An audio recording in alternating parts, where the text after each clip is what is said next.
Essa semana tá bem pesada para mim. Minha gatinha ficou doente, eu sou muito apegada a ela, e aí minha ansiedade vai pro beleléu. Então, assim, desde já, eu já peço desculpa, gente. Se eu confundir alguma coisa, se eu tiver uma dificuldade maior para entender a pergunta de alguém, por favor, já me perdoe desde já, tá bom? Eu conto com a compreensão de vocês. Na segunda eu precisei sair no meio da aula para conseguir levar ela no veterinário. Então tá sendo uma semana bem desafiadora para mim. Mas eu quis vir. Pô, tá rindo? O que tá rindo, Pedro? Pedro ou Matheus? Sabe como Ah, eu sei o que é isso. Chama o quê? Janja? Ah, meu Deus do céu. Bota pra fugir de lá, rapaz. Minhas filhas têm 2 gatos em Salvador, tem uma que sofre. Já deu problema. Leva para o hospital, leva não sei o quê. Eu sei que as duas são muito amigas, aí não podem vir as duas juntas, porque uma tem que ficar. Né? Ficam apegadas, né?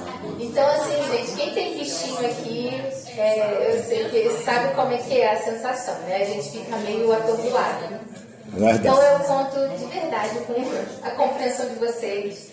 Mas só estar aqui, de ver vocês, eu estava achando que eu ia ficar mais ansiosa, mas eu já estou mais calma e tranquila. E é muito bom estar aqui nesse ambiente com vocês. Então, obrigada. Isso está sendo uma terapia para mim, pelo menos eu esqueço um pouco dos problemas. Mas é isso, se eu tiver meio a bublé das ideias hoje, vocês já sabem por que é.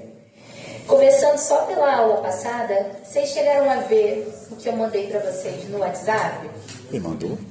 Eu mandei uma mensagem no grupo do WhatsApp na semana passada mesmo, depois da nossa aula na comunidade, que foi o seguinte, gente, eu acabei na pressa da discussão para a gente conseguir encerrar o conteúdo de juiz das garantias, em relação a Fábio, eu estava te procurando, que o Fábio sentou aqui na outra aula, o Fábio agora está ali.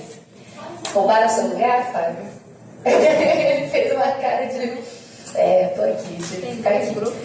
E aí, foi em relação, deixa eu ver se eu consigo abrir aqui, o nosso CPP. É isso. Em relação a... Audiência de custódia? Não era sobre a audiência de custódia, era sobre... Deixa eu entrar aqui no CPP para conseguir entrar. Ih, gente, cadê?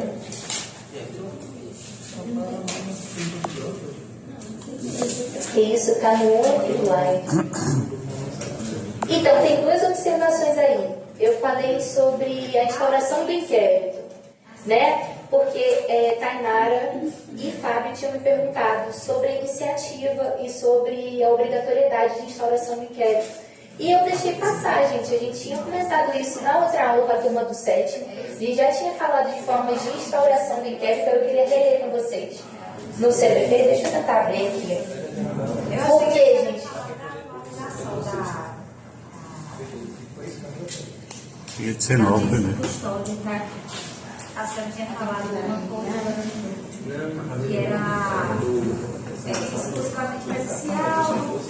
Isso, mas a audiência de custódia a gente já fez alteração essa semana, inclusive, que eu vou até falar para vocês, da lei antifacções. Eu estava lendo isso hoje, inclusive. A audiência de custódia passou a ser, em regra, por videoconferência. Tá, gente? Excepcionalmente vai ser presencial. E aí isso com certeza vai chegar a questionamento de constitucionalidade no STF. Por quê? Porque fere várias garantias fundamentais. A gente tinha falado, né? Porque qual é a importância da audiência de custódia? Por que ela foi criada, elaborada dessa forma? Para se verificar se... Gente, eu estou ouvindo uma conversa, desculpa, eu estou numa conversa paralela aí. Não estou conseguindo focar aqui nas coisas que eu estou falando. Mas vamos lá. E aí, qual é o intuito da audiência de custódia? O que a gente falou na semana passada? É que o juiz verifique o quê? Regularidade tanto da investigação, né? Não do processo em si, porque o processo não começou quando a gente está falando da investigação. Mas, para além disso, para ver o quê? Se as garantias do suspeito, daquele investigado, elas foram respeitadas no âmbito da prisão. Ok? Estabelecimento ou da prisão preventiva, ou da ocorrência da prisão em flagrante, que a gente vai ver hoje. E aí, qual é a dificuldade de se fazer isso via videoconferência? É claro que na prática isso já acaba acontecendo, tá? Por exemplo, meu marido mesmo, ele é defensor do civil, mas sempre que ele fez substituição, na maioria dos casos ele fez por videoconferência, como defensor na audiência de custódia. Mas por que é importante? Justamente porque aquela pessoa que vai ser investigada, ela está numa salinha e ela pode estar sendo submetida a determinado tipo de tortura, determinado tipo de ameaça por parte do agente policial, que vai estar lá no cantinho da tela e pode estar falando coisas para ele que o juiz não vai estar ouvindo. Tá? Então, essa é a principal crítica em relação à audiência de custódia por videoconferência, porque fere essas garantias daquele investigado. Mas, enfim, com o advento dessa nova lei, a lei de facções, né? A lei, como é que é o nome dele? Jungmann, em homenagem ao ministro falecido. E por conta dessa lei, a audiência de custódia, eu até coloquei aqui no nosso slide de hoje essa atualização, que ela passa a ser, em regra, por videoconferência. Tá bom? Bom, aí em relação ao que eu tinha falado na semana passada, só para deixar claro, gente, quando Eita, porque eu achei que era dentro da sala. Quando a autoridade policial recebe a requisição do Ministério Público de instauração do inquérito, ela tem que respeitar, ela é obrigada a respeitar. E tem que instaurar o inquérito, tá? Na semana passada, eu acabei, não sei, foi um lapso, porque a gente já tinha falado sobre isso com a outra turma. Eu acabei falando que a autoridade policial teria essa... como é que eu posso dizer, essa ingerência, assim, sobre decidir se ele vai instaurar um inquérito ou não. O que acaba acontecendo na prática, como eu falei do caso da verificação da procedência das informações, quando é um caso de furto simples, por exemplo, um furto de celular, que o policial, o delegado de polícia fala que vai verificar a procedência das informações para ver se ele instaura um inquérito ou não. Isso acaba acontecendo na prática. Mas o que é a regra? MP requisitou a instauração do inquérito, o delegado é obrigado a instaurar, tá bom? É o que está previsto lá no CPP. Deixa eu colocar aqui. É porque aqui eu vou conseguir. Então, gente, modo visitante.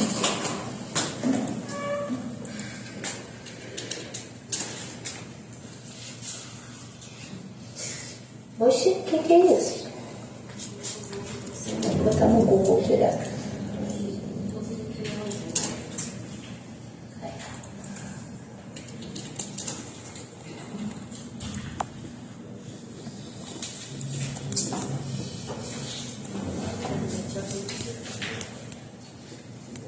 Agora, na prática é isso. Se a gente for perguntar para um delegado de polícia, é claro que ele vai achar que ele deve ter autonomia funcional para decidir quando instalar um inquérito ou não.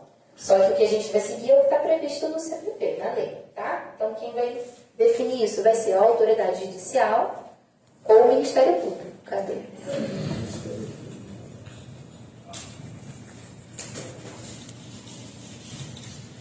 Inquérito. Ó.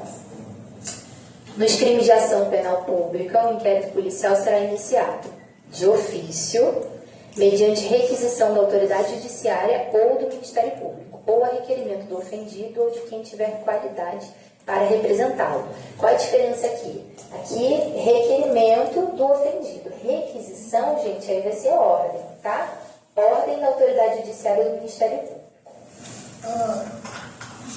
Oi. No caso das ações condicionadas à representação, o MP tem que mandar também a representação. Isso, aí vai depender da representação do ofendido, para conseguir instaurar. Tomar a frente dessa posição. No caso, tem uma discussão do MP até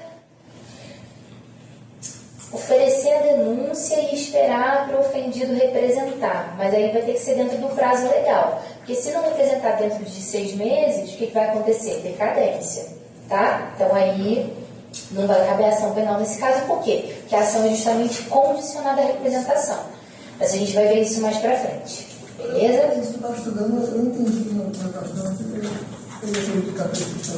E pelo que eu entendi, assim, se o delegado receber sem a apresentação,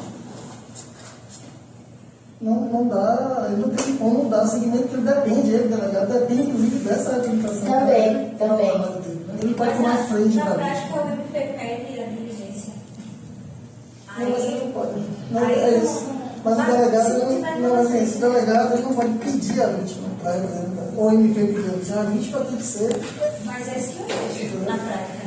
Então, é isso. Na prática pode acontecer, só que aí a vítima vai ter que meio que Ela decide o andamento, por exemplo, né? Ela vai se manifestar. se manifestar dentro desse prazo de 6 meses. Se ela não se manifestar, ele vai ter que sair. Ela dizia mesmo. Ela fala oralmente, né? Ela se apresenta. Aham, é E isso. assim já é tomado como um pedido. Né? Isso, é isso. Então vamos lá. Vamos para a aula de hoje, gente.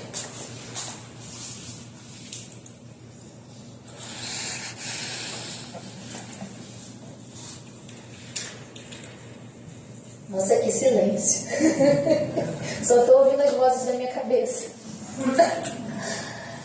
A gente parou no parágrafo primeiro, não foi? Vocês confirmem aí para mim, por favor.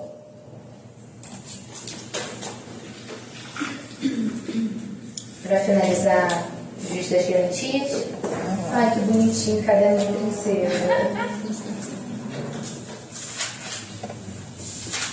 Bom, vamos lá. Tinha notado mentalmente que era isso, que a gente parou aí. Seu Paulo, diga aí para mim, por favor. O seu tá todo colorido hoje.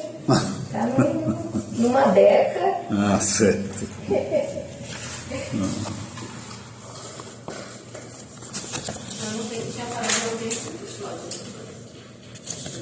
Então aí a gente vai falar mais ou menos sobre isso aqui, porque aqui está falando da audiência de custódia também, ó. Então é o parágrafo primeiro mesmo. O preso em flagrante ou por força de mandato, vocês estão conseguindo ler? Deixa eu aumentar aqui a tela.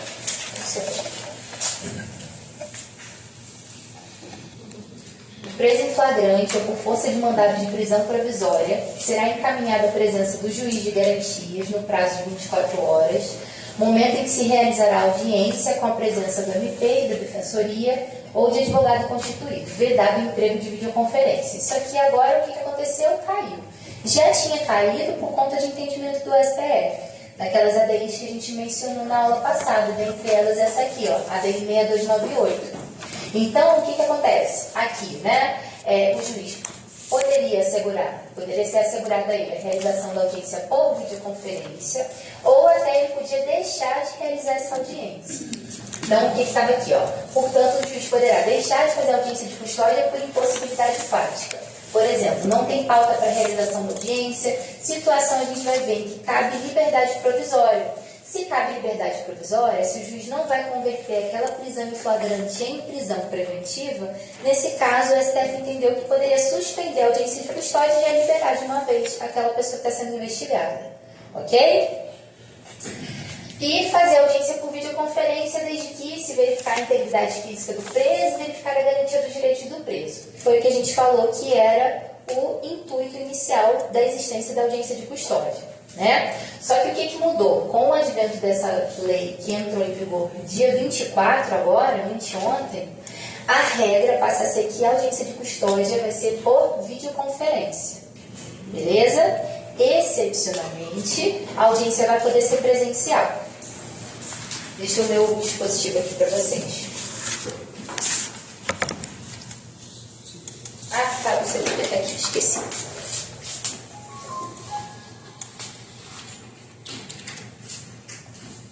Aumenta um pouquinho essa. Vou aumentar. Deixa eu só achar aqui o artigo.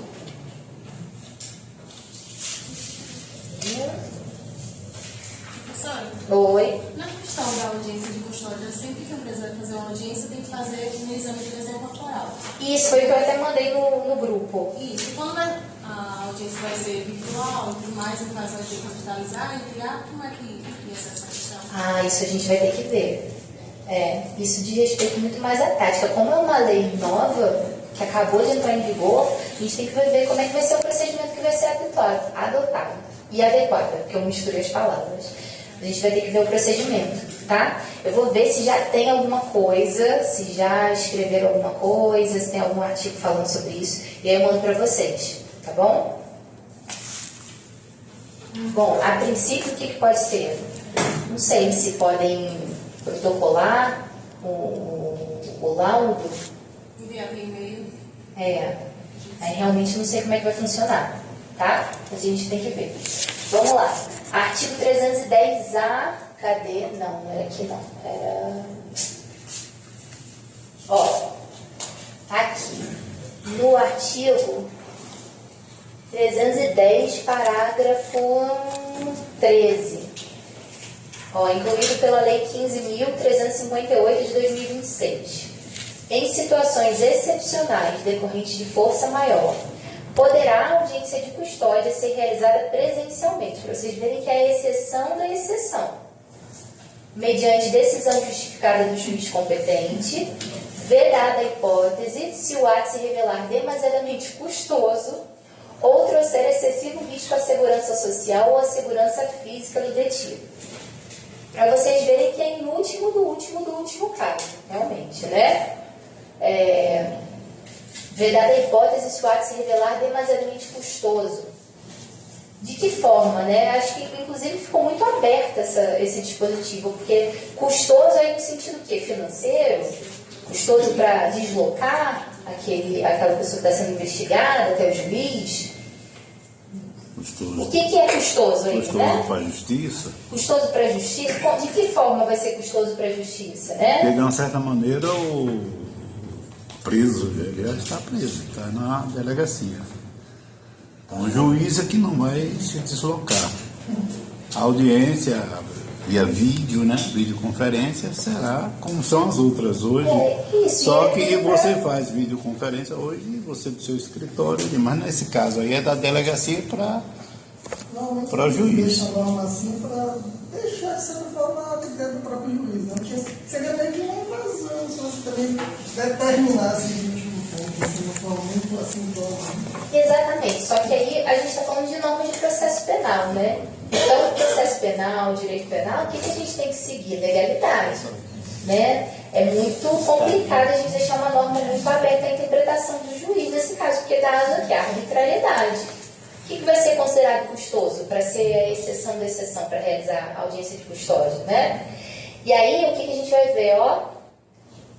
Aqui, ou o caput do 310, ele vai trazer essa regra.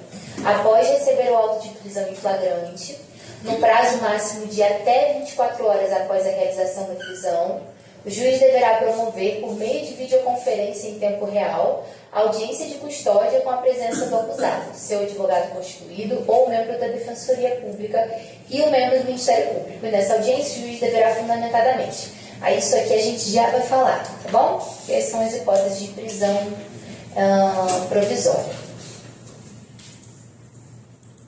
Mas voltando aqui. Então, essa regra aqui caiu. A regra agora passa a ser a audiência de custódia por videoconferência. Bora. Prazo de prorrogação do inquérito. Se o investigado estiver preso, o juiz das garantias poderá, mediante representação da autoridade policial e ouvido o Ministério Público, prorrogar antes da redação como é que era, né? Como é que é a redação, se a gente olhar agora o pacote anticrime, como é que vai estar previsto isso? Se a gente olhar agora o próprio CPP, alterado pelo pacote anticrime, vai estar uma única vez. A duração do inquérito por até 15 dias, após o que, se ainda assim a investigação não for concluída, a prisão será imediatamente relaxada. O que o STF entendeu, gente? Primeiro, é possível prorrogar mais de uma vez, a gente falou na semana passada, né? Revisando. Aí o lance de São Paulo falando aqui, 10 dias, até 15, mas nunca por mais de 15 dias. Tá bom? Beleza. Então, coloquei aqui que ele pode prorrogar por menos. Portanto, temos o seguinte: se o investigado estiver preso, o juiz das garantias poderá, mediante representação da autoridade policial e ouvido o Ministério Público, prorrogar a duração do inquérito por até 15 dias diante de elementos concretos e complexidade da investigação. Mais uma coisa, gente, aqui, o que foi falado, né? Aqui, ó. Após o que, se ainda assim a investigação não for concluída, a prisão será imediatamente relaxada.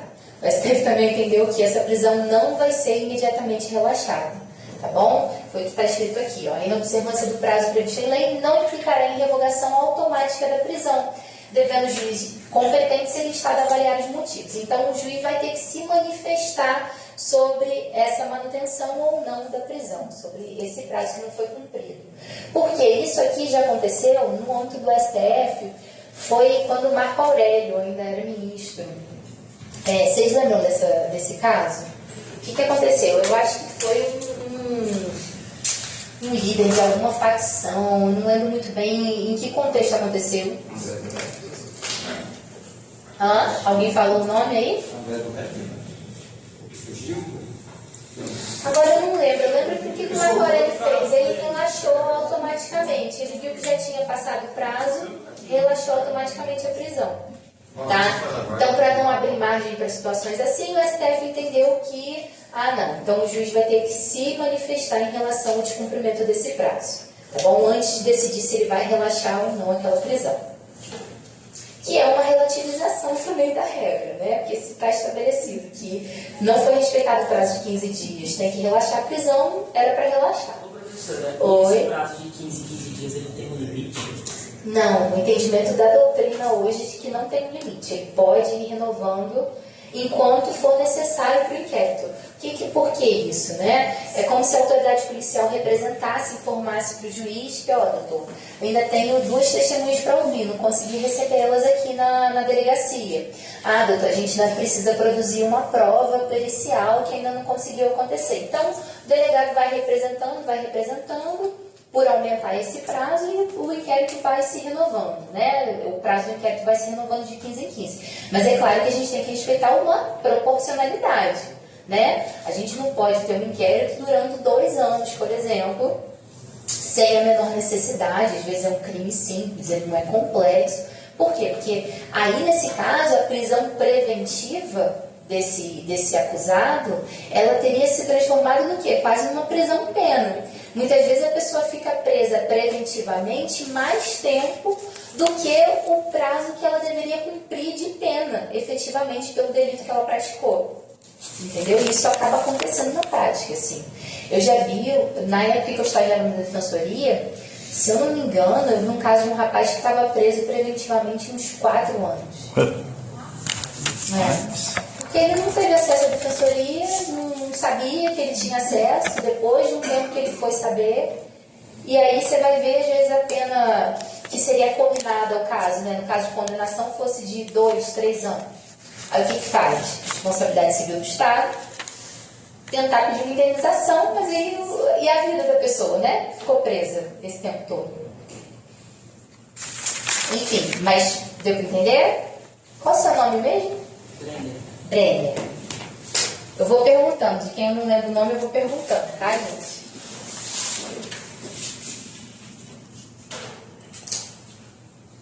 Vamos lá. É o seguinte. A competência do juiz das garantias abrange todas as infrações penais, exceto as de menor potencial ofensivo, e cessa com o recebimento da denúncia. E aí, a competência do juiz das garantias cessa com o recebimento da denúncia? Recebimento? Não, entrega. Com... Encerramento. Não. Ô, Tainara, olha a sua denúncia que você protocolou. Encerramento. Encerra com o oferecimento da denúncia. Muito bem. Cobrar isso prova.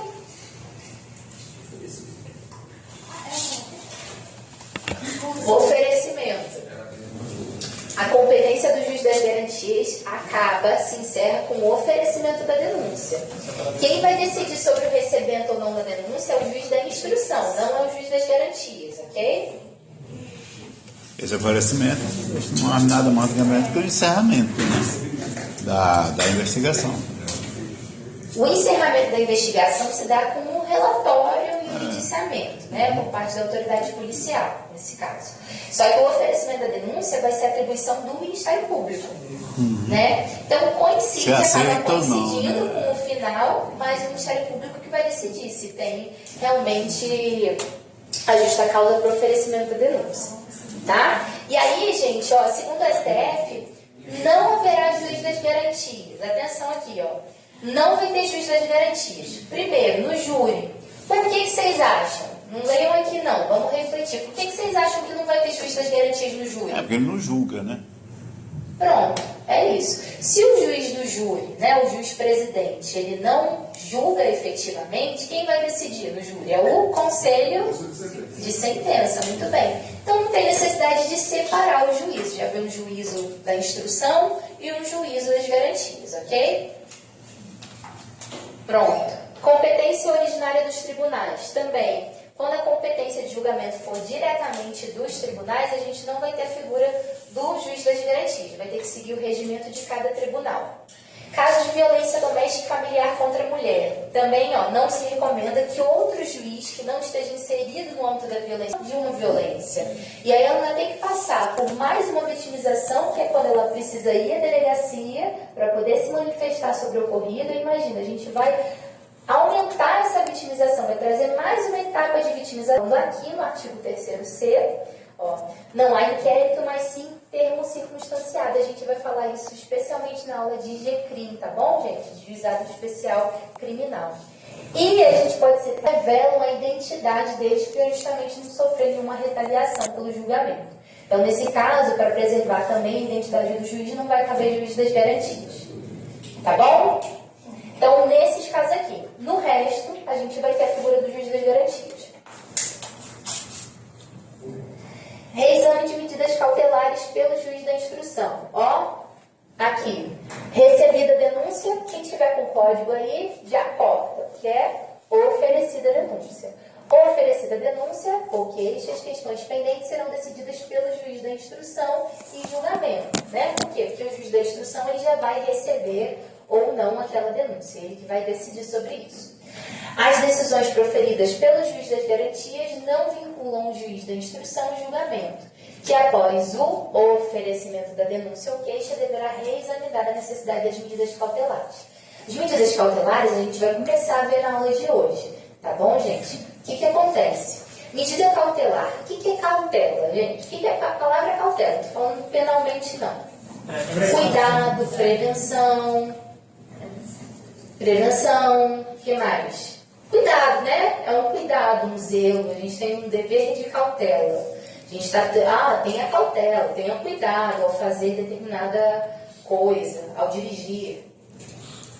Por isso que eles Eu acho consideram que as pessoas nesse inverno de aula que está tendo em festa. Por isso que eles consideram, a OAB, né, considera que a prisão é a última... A última rácio, a última medida a ser adotada. Medida. Que a gente tem que verificar se outras medidas vão ser eficientes. A medida cautelar, as medidas cautelares, a gente vai ver que elas funcionam justamente para cuidar, para prevenir o processo. Tanto o processo quanto a investigação, ok? A gente vai ver as modalidades, quanto também para proteger o quê? Quando a gente está falando de patrimônio, para proteger um patrimônio que eventualmente a vítima vai receber através de indenização, um patrimônio do autor do delito, tá? Que são as medidas cautelares reais ou patrimoniais. Então, o que isso significa? O que esse parágrafo 2º significa? Justamente que o juiz das garantias ele pode ter decretado alguma medida cautelar, sem problema. Por quê? Porque a medida cautelar ela serve para proteger a investigação também, não só a instrução, não só o processo. Mas o que vai precisar ser feito? O juiz da instrução vai precisar reavaliar essas medidas para ver se elas são suficientes, se elas podem ser revogadas. Por exemplo, um exemplo de medida cautelar pessoal, a gente tem a prisão preventiva. Se a prisão preventiva, se o juiz verificar, se o juiz da instrução, por exemplo, verificar que não estão mais presentes os requisitos da prisão preventiva, se não é mais necessário, se aquele acusado, né, que agora passa a ser acusado no âmbito do processo mesmo, daquele réu, se ele não está demonstrando que ele pretende se evadir, que ele pretende fugir, se ele não está mais oferecendo nenhum risco à ordem social, é possível que se revogue essa medida cautelar. Bom, então o que esse parágrafo 2º está falando é justamente isso. O juiz da instrução, a partir do momento que ele assume o processo, que é com o quê? Com o recebimento da denúncia, ele passa a reavaliar essas medidas cautelares. Show?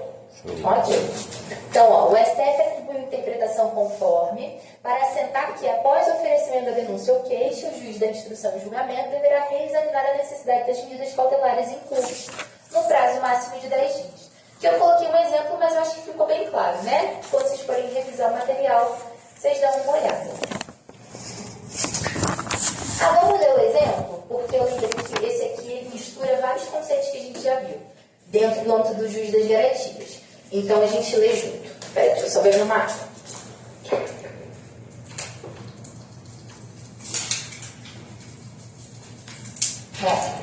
Ana é juíza das garantias. Existe um inquérito policial para se investigar a prática de um crime de roubo. Beleza, né? Houve um crime de roubo, o delegado de polícia está lá investigando o que aconteceu. José, o investigado, ou seja, quem supostamente praticou esse crime de roubo, foi preso e houve audiência de custódia. Em que José é apresentado a Ana. Ana é quem? Juíza das garantias. Ana realizará audiência de custódia no prazo de 24 horas na presença do investigado, seu defensor e membro do MP. Essa audiência de custódia agora ela vai ser o quê? Por videoconferência. Muito bem. Ana realizará audiência. Feita a audiência, segue a investigação. Ana continua atuando na salvaguarda dos direitos individuais do investigado. Por quê? Porque a gente ainda está na fase investigatória, não está no processo. Se houver pedido de liberdade provisória, ela analisa. Se houver pedido de interceptação, ela também vai fazer, etc. Vai fazer no sentido de analisar, né? Então vamos lá. Se o investigado continua preso, qual o prazo para concluir o inquérito?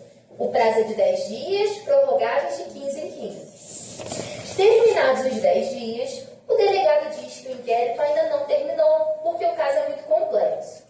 No decorrer da oitiva de uma testemunha, foi indicada uma outra pessoa, da qual ainda não se tinha notícia. Ele representa pela prorrogação, ou seja, né, ele manifesta o interesse, ele manifesta a importância de uma prorrogação do inquérito, e Ana autoriza, juíza das garantias, prorrogando o inquérito por mais 15 dias. Ao final desses 15 dias, o delegado informa que o inquérito está pronto. Beleza. Chegou. Beleza, gente? Maria, juíza da instrução, vai revisitar as medidas cautelares. É isso aqui que está tratando esse parágrafo 2º. Ok? Gente, às vezes eu tenho que ler o slide, eu espero que não fique muito cansativo, mas vocês estão conseguindo me acompanhar, né? Sim, claro. É porque às vezes é necessário para a gente ir acompanhando os exemplos juntos. Eu não gosto muito de ler slide não, mas às vezes eu preciso para vocês acompanharem comigo, para vocês saberem onde é que eu estou. E já finalizando aqui, peraí. Só antes de finalizar, eu queria uma informação. Oi? Antes de partir para medidas cautelares, né, prisões, que semana passada a senhora falou com... Eu captei, né? Eu falei com o Rodrigo, na próxima semana vai ser nessas medidas cautelares. Isso aí. Também a gente tinha discutido na última aula a questão da como está o TJ Bahia com respeito ao juiz das garantias, né? Porque aí você disse até que ia pesquisar, porque assim, no Rio eles fazem rodízio de juiz. Aqui eu estava lendo, na realidade o comitê ficou de se criar um comitê deliberativo, a partir de março já criou um comitê deliberativo para coordenar a implantação definitiva. Quer dizer, que ainda não está implantado. Então, enquanto isso, como está funcionando o garantia, por exemplo, Jacobina? Eu vou fazer o seguinte, eu vou conversar com algumas pessoas que atuam na vara criminal daqui e eu vou ver como é que está funcionando, Beleza. tá bom? Porque acho que é mais fácil até do que a gente pesquisar na teoria e a gente chegar na prática. Na teoria é perfeito. Tá bom?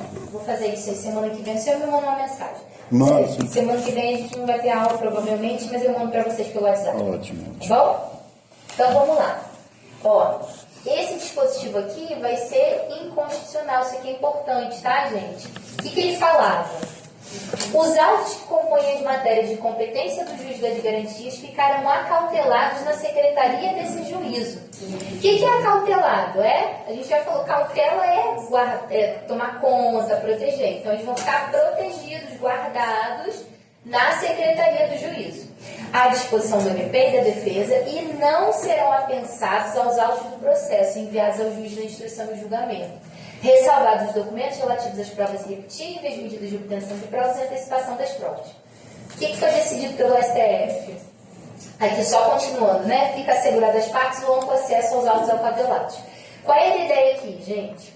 Que as peças do inquérito não deveriam chegar às mãos do juiz da instrução. Então, elas deveriam ficar guardadinhas na secretaria daquele juízo, ok? Quem teria acesso a isso? O juiz das garantias. Era a única pessoa, a única autoridade judicial que teria acesso a essas peças do procedimento inquisitorial, né, do inquérito pré-processual. E o MP, não? E aí, não, o MP sim, ó, o MP poderia ter acesso, disposição do Ministério Público da Defesa. Assim como era. É. Só que isso caiu, então hoje o que está vigente? Que o juiz da instrução ele vai ter pleno acesso aos autos do inquérito. E é o que acontece na prática. Imagino que vocês, o pessoal que atua no MP, não sei se tem alguém que está atuando em gabinete da vara criminal, tem alguém aqui que atua em gabinete? Não? O que a gente vai ver? A denúncia já vem acompanhada do quê? Do inquérito, dos autos do inquérito. Vocês comprovam? Vocês confirmam essa informação? Nossa, num silêncio? Sim, sim. A denúncia do MP já vem acompanhada, é isso que eu estou. É isso, os autos do inquérito eles vão vir acompanhando o processo. Tá? Então, o juiz da instrução ele vai ter pleno acesso a essas peças documentais produzidas no âmbito da investigação. Tá? A ideia era justamente proteger o sistema acusatório para que o juiz do processo ele tivesse acesso somente às provas produzidas no âmbito do processo. Ele recebesse essas provas das partes, tanto do réu quanto do Ministério Público. Mas isso caiu. Então, o STF declarou inconstitucionalidade com a redução de texto desses parágrafos e atribuiu interpretação conforme para entender que os autos que compõem as matérias de competência do juiz das garantias serão remetidos ao juiz da instrução. Beleza? Porque tem a ver com o convencimento do juiz. Você podaria ele um pedaço que é a investigação. Também, de alguma forma, sim, né? E desde que o mundo é mundo, desde a época que eu também estagiava numa vara criminal, no júri, mas às vezes a vara criminal também pegava outros processos, em substituição, a gente recebia sempre os autos do inquérito, então...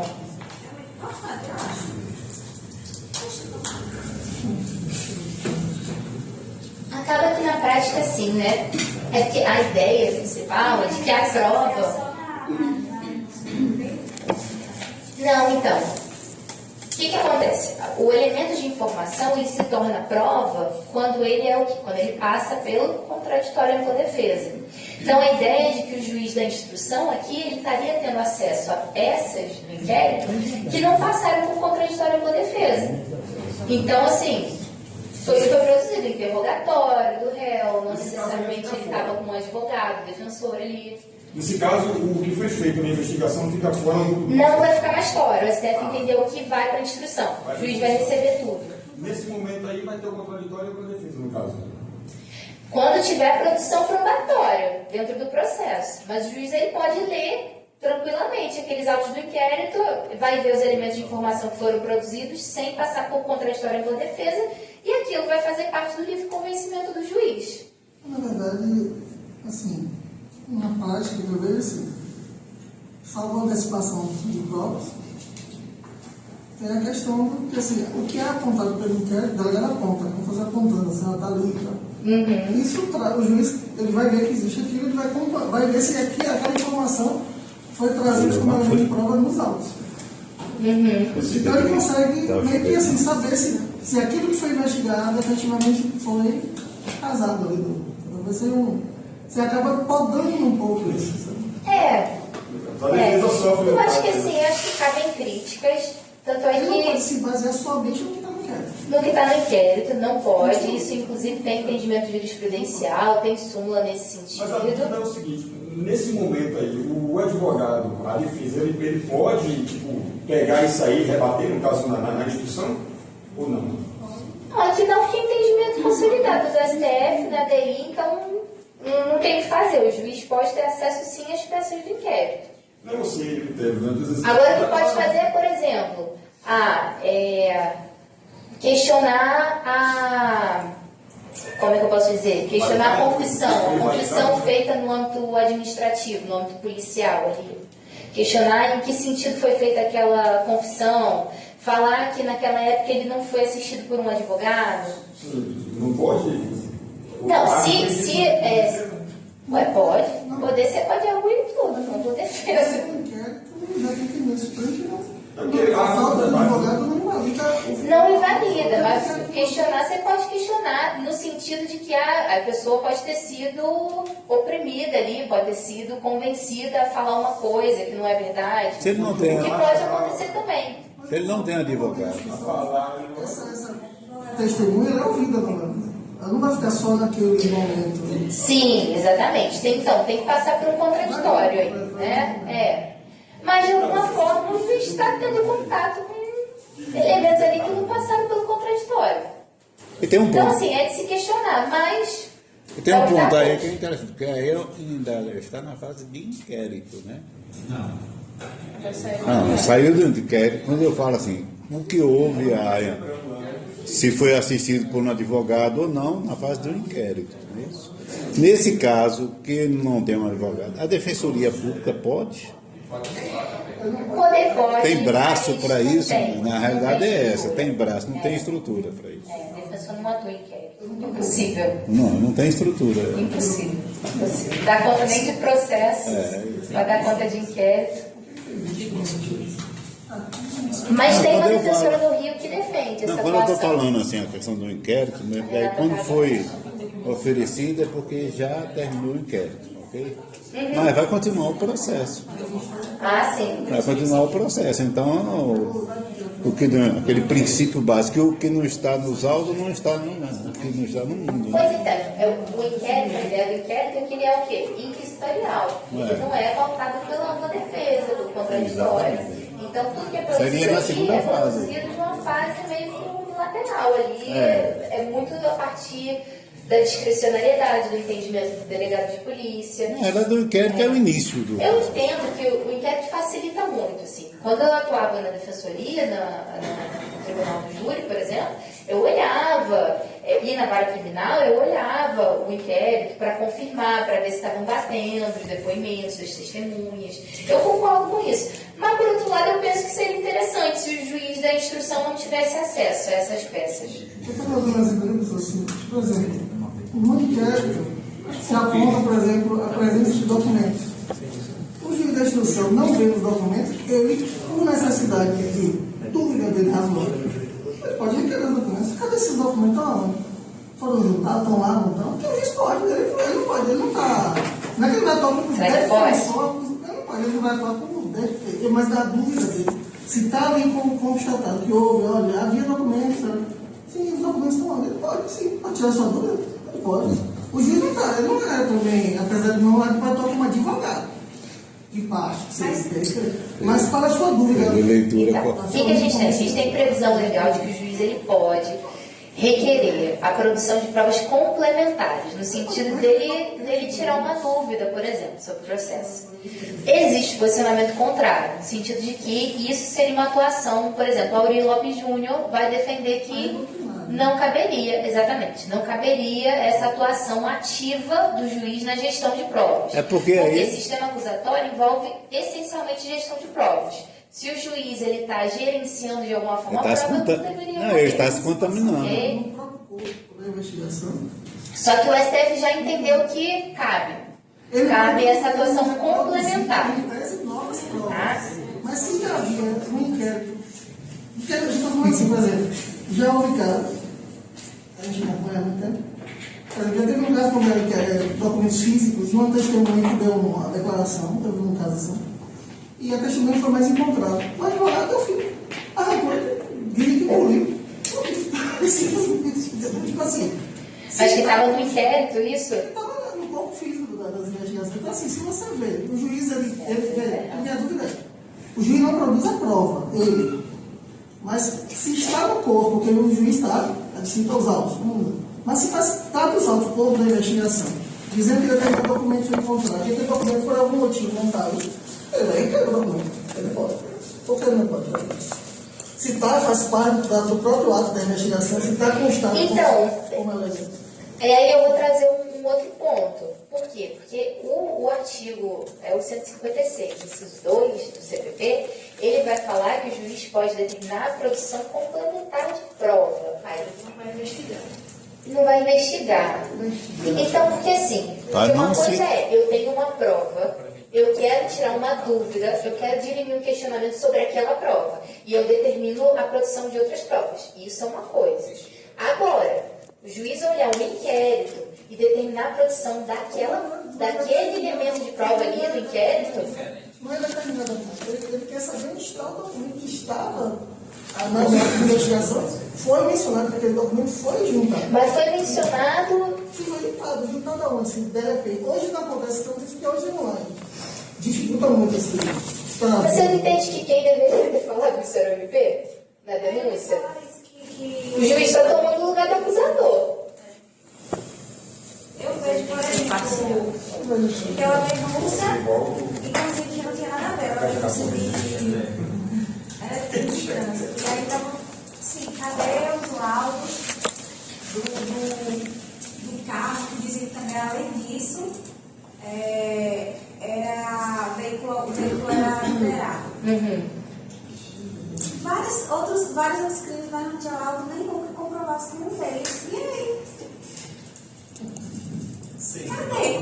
Isso caberia. É o juiz que vai. Isso é o Ministério Público. Entrar no lugar da acusação? É o Ministério Público. É o Ministério Público. Se não tem prova, o que faz? O juiz tem que ser imparcial, né? Mas O juiz tem que ser imparcial. é do jogo. Né? É isso. A quem cabia acusar? A quem cabia correr atrás disso, apresentar as provas?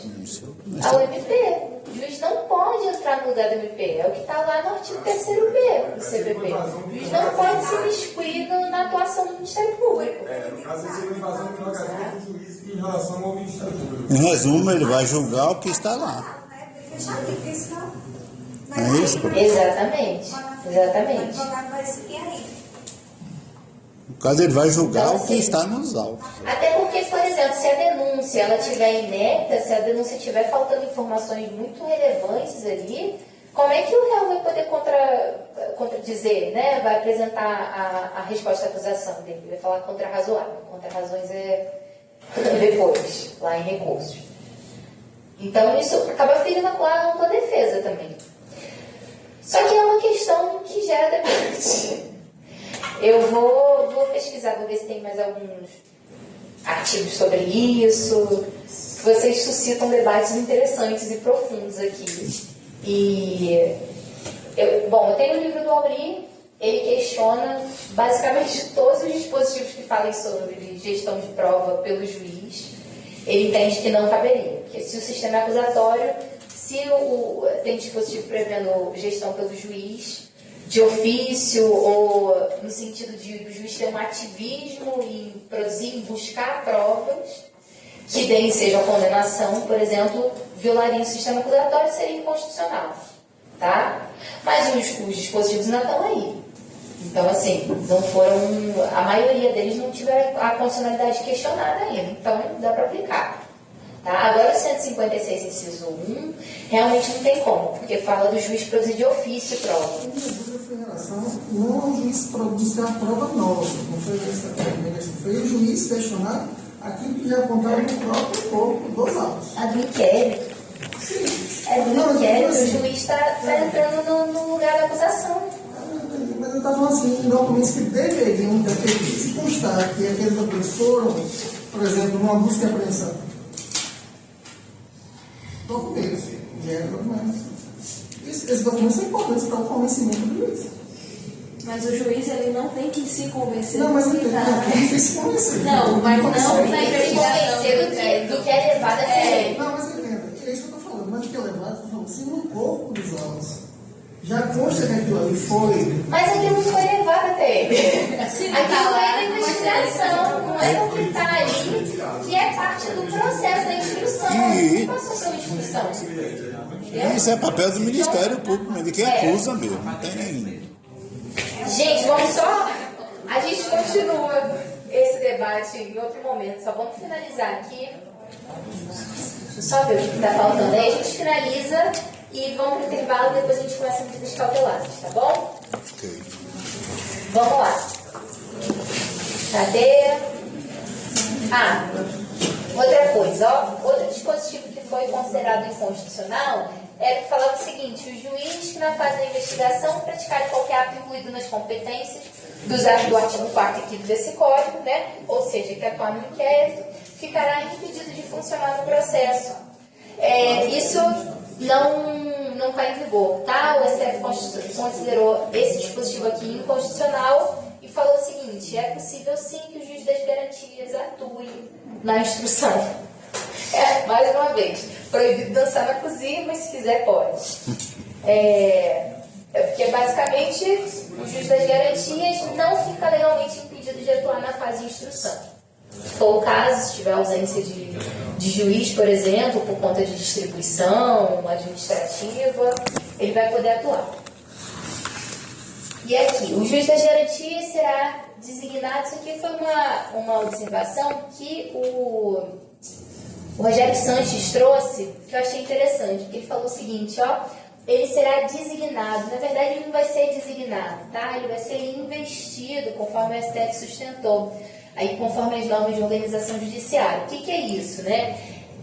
É dizer que o juiz das garantias não vai ser escolhido a dedo, não vai ser o tribunal que vai falar assim: ó, seu Paulo, o senhor respeita as garantias muito bem, o senhor é excelente aluno, e o senhor, a partir de agora, vai ser juiz das garantias. Não, a gente vai precisar de um processo, assim como tem processo de remoção. O juiz quer sair de uma vara criminal, ele quer ir para uma vara de família, ele quer mudar a atribuição dele, então ele vai ter que respeitar um procedimento, ele vai ter que colocar o nome dele lá nesse processo seletivo, ele vai ter que entrar numa fila. Então, essa investidura vai ser nesse sentido, tá bom? Ele vai ter que respeitar um procedimento interno para chegar à posição de juiz das garantias. A investidura deve seguir as formas de investidura da respectiva lei de organização judiciária, abrindo o processo de remoção, por exemplo. Então, não vai ser escolhido aleatoriamente pelo tribunal, ou fulano tem mais contato com o desembargador tal, fulano, ciclano tem contato com o presidente do Tribunal da Bahia, então ele foi escolhido para ser juiz das garantias em Jacobina. Não é por aí, ok? Vai ser procedimento de remoção. Remoção, só lembrando mais uma vez, gente, remoção não é remover alguém, tirar da instituição, tá? Remoção é quando você vai mudar um servidor, o servidor pede para mudar de uma comarca para outra, por exemplo. Boa noite. Eu adorei que veio com roupa de jaleco de hospital para aula de direito. Mas tem umas ambulâncias, a gente consegue pensar nos casos concretos. Para processo penal não, para penal seria ótimo. E aí, eu e minhas loucuras, né? Às vezes eu paro. Meus divertidamente essa semana, gente, eles estão. Aqui, eu abri 2 garrafas, agora que eu vi. As 2 estão pela metade.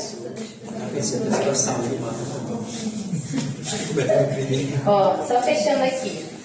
Então a gente já falou que será investido e, por meio de regulamento, as autoridades deverão disciplinar em 180 dias o modo pelo qual as informações sobre a realização da prisão e identidade do preso serão de modo padronizado, respeitada a programação normativa aludida. Isso aqui basicamente o STF declarou a constitucionalidade desse dispositivo aqui, tá? Que é o terceiro F. Cadê? Cadê o terceiro F? Será que é o parágrafo único? Olha lá. Não, esse aqui é o terceiro. Tá aqui, gente. Perdão, pulei.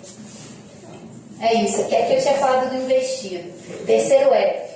O juiz das garantias deverá assegurar o cumprimento das regras para o tratamento dos presos, impedindo acordo ou ajuste de qualquer autoridade com órgãos da imprensa para explorar a imagem da pessoa submetida à prisão, sob pena de responsabilidade civil, administrativa e penal. Isso aqui é mais uma forma de garantia da dignidade da pessoa presa, ainda que preventivamente, temporariamente. Beleza? É basicamente isso. O STF só confirmou a constitucionalidade desse dispositivo. Enfim, gente, finalizamos o juiz das garantias. Vamos para o intervalo. São 8h18 agora. 8h... Bonito, gente. Eu fiz? Foi mais ou menos. Eu peguei um modelo na internet, mas os slides que eu montei. Esse boneco aqui já estava pronto. Eu gostei.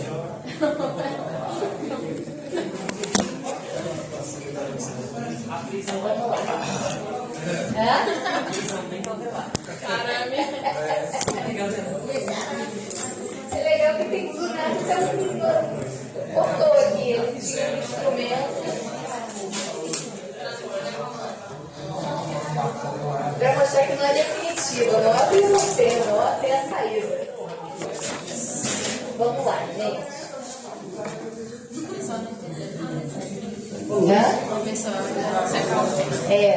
Vamos se acalmando aí. Vamos lá? Volume máximo. Vamos lá. Agora sim. Alô, som. Alô, vamos. Vamos. Seu Paulo gosta quando eu falo. Vamos. Vamos lá. Então, o que são medidas cautelares? O que a gente falou antes da gente entrar no intervalo? Cautela é o quê? Cuidado, proteção, não é? Medidas cautelares são medidas que visam a cuidar do processo e da investigação. Tá? Elas podem ser aplicadas tanto no âmbito pré-processual, investigativo, quanto no âmbito processual penal, tá? No âmbito do processo. Então, aqui, ó, o que eu coloquei aqui? O que são medidas cautelares? São instrumentos temporários e excepcionais que visam assegurar a eficácia da investigação ou da instrução penal. Por exemplo, se o réu, né, ou o investigado, ele não oferece nenhum risco à ordem pública, à ordem econômica, se ele não apresenta indícios que ele pretende se evadir, pretende fugir daquela comarca, daquela jurisdição, se ele, sei lá, se mostra arrependido, vai lá, confessa o crime, fala que ele quer arcar com as consequências daquele crime, vai precisar aplicar alguma medida cautelar? Não necessariamente. Por isso que é uma medida o quê? Excepcional. Temporária. Por que vai ser temporária? Porque, principalmente quando a gente está falando de prisão temporária, né? Prisão provisória. Prisão provisória não é prisão-pena. Prisão-pena é aquela que envolve o quê? Condenação. É aquela que acontece depois do trânsito em julgado da sentença penal condenatória. Tá? Então, ela se dá no âmbito da execução penal.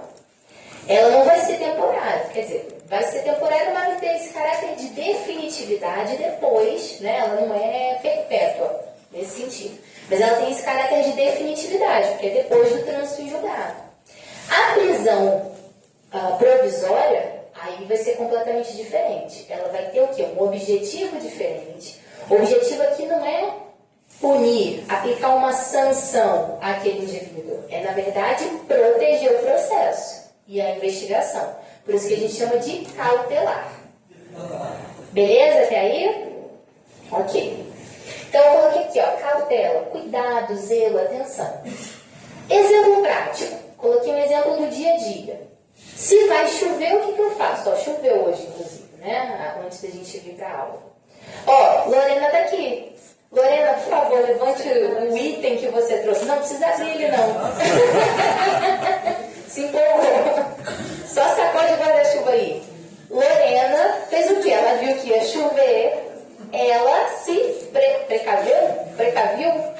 Seu Paulo, se precaveu, né? Ela tomou precaução e ela trouxe um guarda-chuva. Ok? Então, o que ela fez? Ela teve cautela. Ela falou, eu não quero me molhar. Se eu não quero me molhar, eu não sei, eu não tenho certeza se vai chover ou não. Mas se tem um indício que vai chover, se o tempo está feio, se está ventando, se o tempo mudou do nada, se deu na previsão do tempo que vai chover, então eu vou levar meu guarda-chuva, eu vou me proteger. Outro exemplo, cinto de segurança. Eu vou andar de carro, eu vou colocar o cinto.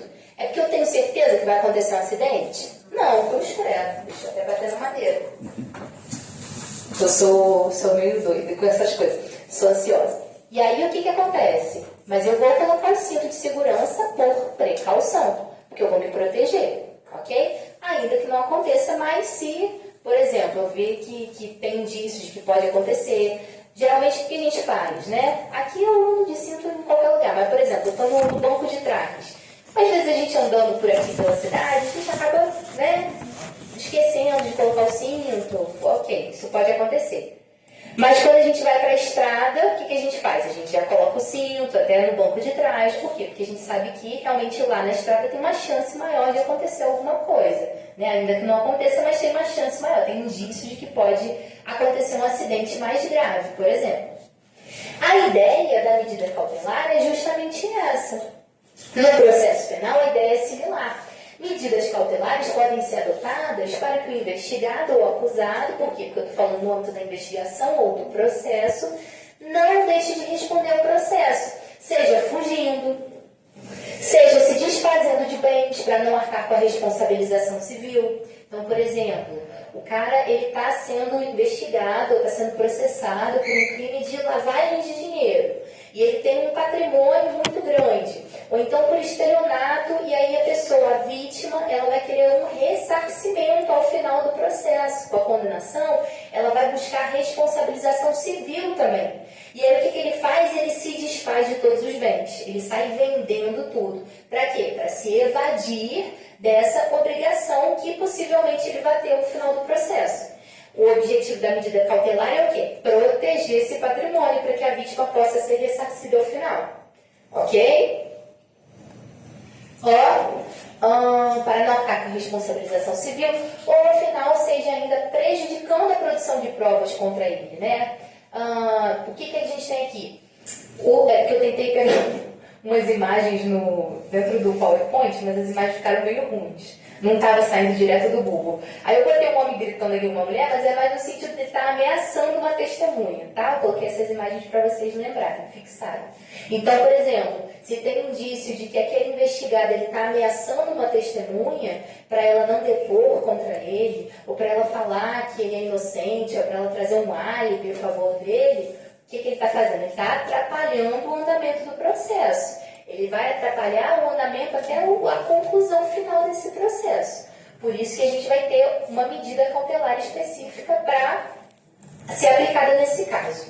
Então vamos lá. Não específica, tá, gente? Não é específica para quando estiver ameaçando a testemunha, mas vai ter uma medida cautelar que vai ser adequada a, por exemplo, evitar que esse investigado se aproxime dessa testemunha. Isso é possível. A gente tem medidas cautelares diversas da prisão, inclusive. Tá.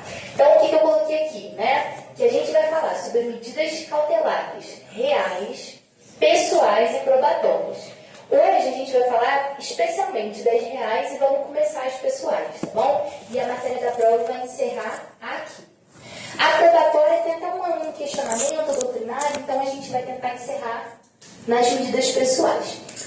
Qual a diferença, especialmente entre as medidas reais e as pessoais? Reais, vocês já estudaram direitos reais, não já? Não? Oxe, não? Direitos reais? Não? Bom, direitos reais são o quê? Dentro de direito civil. Direitos reais dizem respeito ao patrimônio, aos bens. Então, medidas cautelares reais vão ter relação com patrimônio, com bens móveis e bens imóveis. Não tem que estar craque, não precisa estar tão craque não, é lembrar do básico de direito civil, tá? Direitos reais. Pessoais, essas medidas cautelares, elas vão recair sobre a pessoa, muito bem. Então, se elas vão recair sobre a pessoa, a gente está falando aqui do quê? De uma coisa, prisão, ok? Porque está recaindo sobre a pessoa. Então, vai recair sobre a liberdade de locomoção dessa pessoa. Mas pode recair também sobre alguns direitos dessa pessoa que não necessariamente vão dizer respeito à liberdade, que vão ser as medidas cautelares diversas da prisão. Então, lá no artigo 319 do CPP. Ok? Vamos lá, então. Então, quais são as medidas cautelares reais? A gente vai ver nos artigos 125 a 144 do CPP. Eu não vou passar por todos esses artigos, porque são artigos muito procedimentais. Dizem respeito, muitos deles, a uma influência de direito civil aqui, a procedimento de hipoteca, por exemplo, de arresto. Mas eu quero que vocês entendam pelo menos a diferença entre um e outro, tá? Entre o sequestro de bens móveis, a hipoteca legal de bens móveis, o arresto prévio e o arresto de bens imóveis. Aqui eu coloquei hipoteca legal de bens imóveis, tá? Ok. Então, aqui, dentro das medidas cautelares, o que a gente precisa demonstrar? A existência do fumus comissi delicti e do periculum libertate. Que palavrões são esses? Isso aqui lembra, remete vocês a alguma coisa? Vamos ver. O perigo me remete ao perigo de ter liberdade, tipo, tornozeleira eletrônica. Não sei se faz sentido. Vamos lá. Processo civil. Tutela provisória. O que é tutela provisória? Do decisão garantida provisoriamente até o final do processo. Isso aí. Depende de quê? Depende de 2 requisitos, né? Fumus boni iuris, periculum in mora. O que você ia falar? Vai falar quanto a risco do direito, né? Depender. Então, o que a gente vai falar? Fumus boni iuris é a fumaça do bom direito, né? O que é a fumaça do bom direito? É a possibilidade, a viabilidade daquele direito ser concretizado ali. Então, o juiz vai analisar e vai falar, realmente, tem indícios de que a pessoa faz jus a esse direito. Então, eu vou autorizar desde já, antes da sentença. Periculum in mora é o quê? Que caso aquela decisão não seja tomada naquele momento, né, caso a pessoa não tenha acesso àquele direito, ela tem o perigo de ser prejudicada pela falta como é que eu posso dizer? Pela falta de decisão naquele momento ali, ok? Pela falta de análise daquele direito. Então, isso é basicamente a ideia de fumus boni iuris e periculum in mora que a gente vê lá na tutela antecipada. O que a gente vai ter aqui? Apesar disso ser um pouquinho criticado pela doutrina mais crítica, como Auri Lopes Júnior, que ele fala que não faz sentido a gente trazer esse paralelo, porque aqui a gente está falando de processo penal, e seria uma processualização civil do processo penal, mas não tem como a gente não ver uma relação entre as duas coisas, tá? Por quê? Porque aqui, fumus comissi delicti é o quê? O perigo, na verdade, perigo não, aqui é o periculum in mora. Fumus comissi delicti se o fumus boni iuris é a fumaça do bom direito, fumus comissi delicti seria o quê? Os indícios de que aquele crime foi praticado. Então, é quando a gente fala da materialidade do delito e do quê? Nos indícios de autoria, na probabilidade de que aquela pessoa realmente foi a autora daquele delito. E o periculum libertate vai ser o quê? O perigo daquela pessoa estar livre durante o processo ou durante a investigação. A gente vai ver quais perigos ela pode oferecer, tá bom? Aqui, quando a gente fala de medidas cautelares, qual é o perigo que a pessoa pode oferecer? Por exemplo, se desfazer de um bem, que vai ser importante ao final do processo para demonstrar o quê? Às vezes, esse bem pode ser importante, inclusive, como uma prova no âmbito do processo, para demonstrar que ele comprou um carro com o dinheiro da lavagem de capitais. Ou então ele comprou essas joias todas porque ele é o chefe do tráfico e ele ganhou muito dinheiro com a venda de drogas e ele comprou essas joias. Essas joias são proveito, são provento do crime. Ok? Ou então, por exemplo, quando a gente está falando de um bem que foi furtado, um celular que foi furtado. Quando a polícia apreende esse celular, ele é o objeto do crime, ok? Então, vai servir tanto no sentido de prova do processo, de elemento de informação e prova do processo, quanto no sentido de garantir o patrimônio que a vítima pode receber, ok? Destruição também, no sentido de droga, quando droga é apreendida, né? Que a gente tem aquelas reportagens, ou então de contrabando, bens que foram contrabandeados, aí vai a polícia passando com um rolo compressor, alguém me chamou, um rolo compressor e um monte de coisa falsificada. Quando tem geralmente o celular apreendido, geralmente a autoridade policial acaba aprendendo, pede a solicitação do judiciário para fazer a registração e tudo mais. Tem um tempo para devolver o celular se não teve nada a ver com o processo? Tem. A gente vai ver isso no CPP, tá? A gente vai ver isso mais daqui para frente. E aí, já falo sobre isso com você. Então, vamos lá. Primeira diferenciação, tá? Entre produto e provento do crime. O que a gente vai ter aqui? Produto do crime é o objeto direto do crime. Então, furtei o celular de Lorena. A polícia recupera o celular, eu tenho um produto do crime, tá? A polícia está em mãos um produto do crime. Nesse caso, como faz parte da investigação, faz parte do ato delitivo ali, a polícia não precisaria de quê? De autorização judicial para apreender esse celular. Esse celular poderia ser apreendido de ofício, ok? Diferente por exemplo, a polícia foi, recuperou o celular e aí começa ou então apreendeu o celular de alguém que está sendo investigado, tá? Esse celular ele não foi furtado, esse celular era da pessoa que estava sendo investigada. Mas aí a polícia, no âmbito dessa apreensão, começou a verificar as mensagens, abriu o celular e fez o espelhamento. Isso pode ser feito sem autorização judicial? Não, precisa de autorização. Ok? Porque aí já faz parte até da produção de elementos ali contra aquela pessoa. Então, você vai precisar de autorização judicial. Você está falando da intimidade. Tudo que disser, lembra que a gente falou na aula passada? Tudo que disser respeito à garantia do indivíduo, a direitos fundamentais do indivíduo, aí a gente está falando de privacidade, intimidade, por exemplo,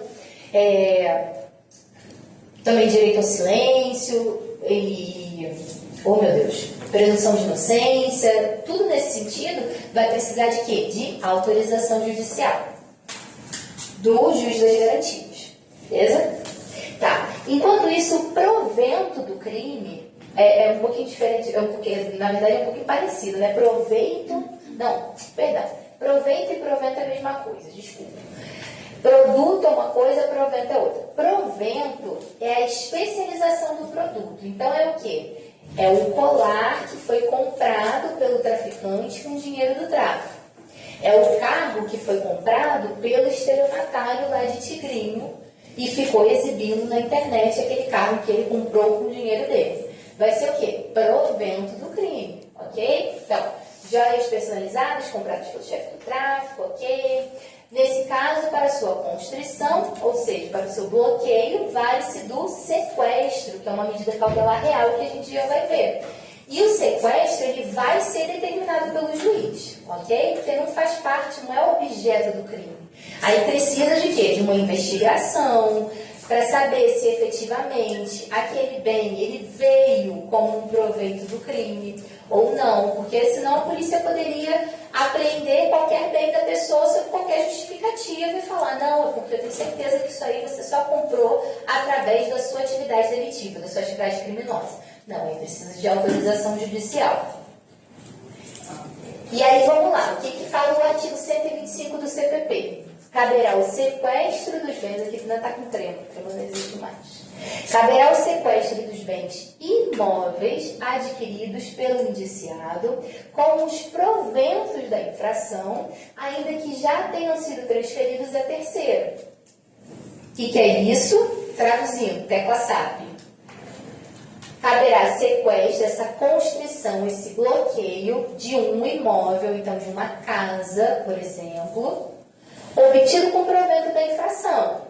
O cara era estelionatário, o cara era, por exemplo, ele podia ser um executor, um pistoleiro, executor de aluguel, matador de aluguel, e ele, com o dinheiro dos crimes que ele praticou, ele juntou e comprou uma casa, ok?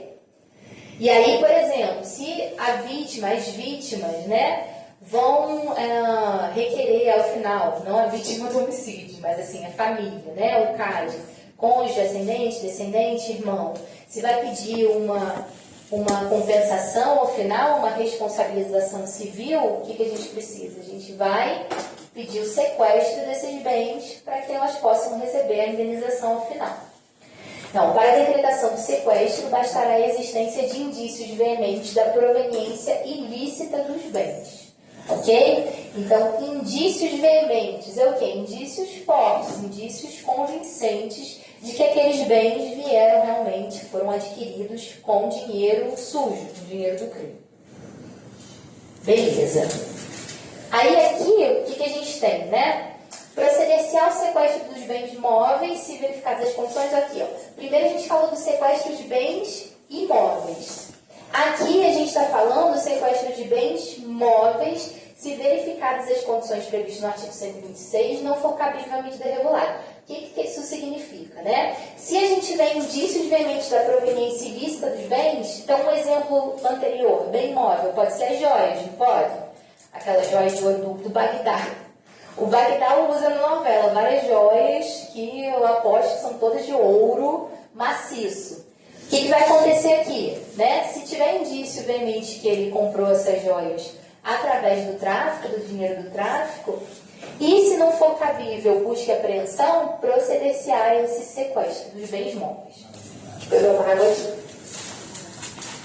Olha só, gente. Isso é uma observação importante. A busca e apreensão a gente vai ver mais tarde, tá?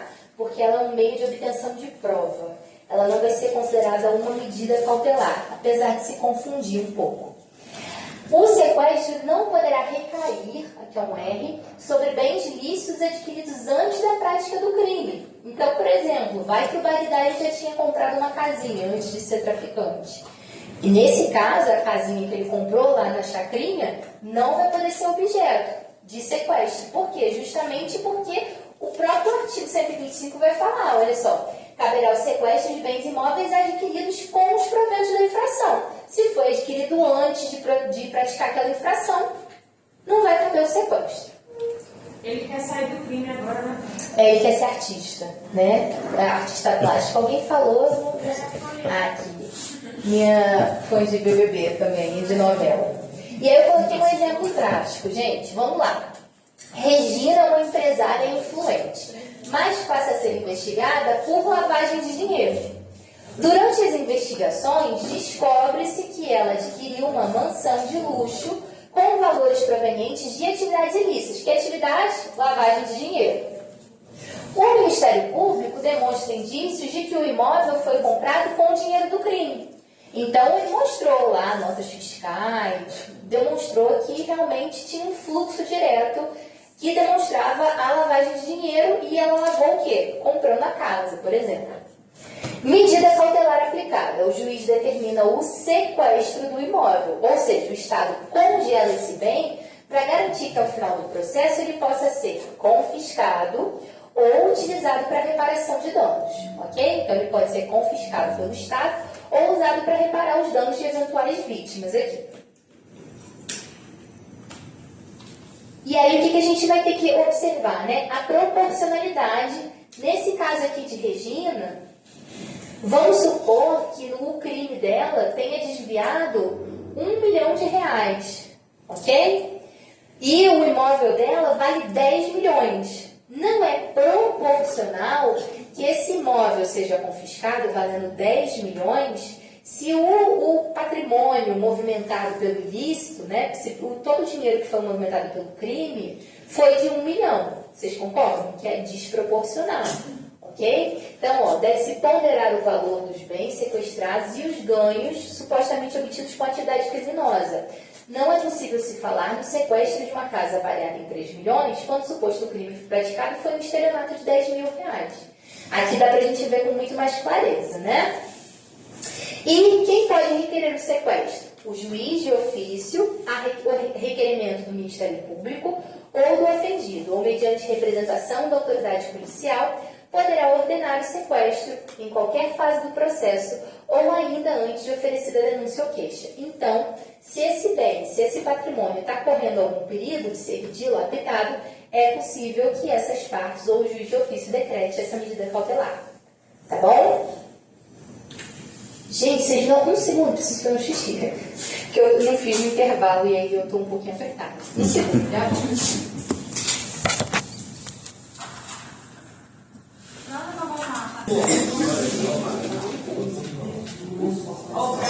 Oi? A gente fez até isso.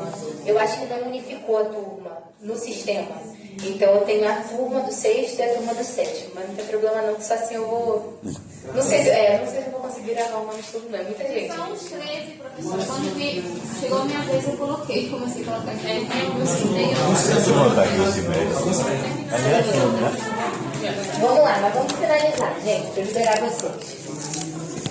Ó, Tainara já olhou aqui, estava faltando, posso passar? Vamos lá. Hipoteca legal, gente. Aqui a gente está falando de bens imóveis lícitos. Ou seja, esses bens têm alguma coisa a ver com a infração penal?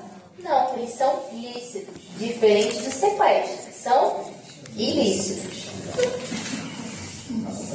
O que a gente vai falar aqui? Trata-se da possibilidade de constituição, bloqueio de um bem imóvel que não tem origem ilícita, ou seja, não foi adquirido com proveito de crime, nem constitui objeto direto da infração penal. É o carro que já era da propriedade do estelionatário antes dele cometer aquele delito de estelionato.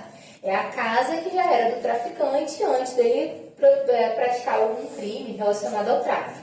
Ok? Por isso que aqui vai caber a hipoteca. Então, hipoteca legal, bens lícitos. Essa medida tem como finalidade o quê? Resguardar interesse patrimonial da vítima, permitindo que ainda durante o processo penal sejam garantidos os efeitos patrimoniais de uma sentença condenatória.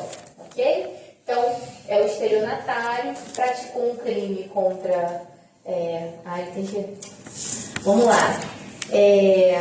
Tainara, uma estelionatária, e praticou um crime, enganou... Esqueci seu nome. Ranieri. Por que eu tô... eu tava com Marielle na cabeça. Mas rima.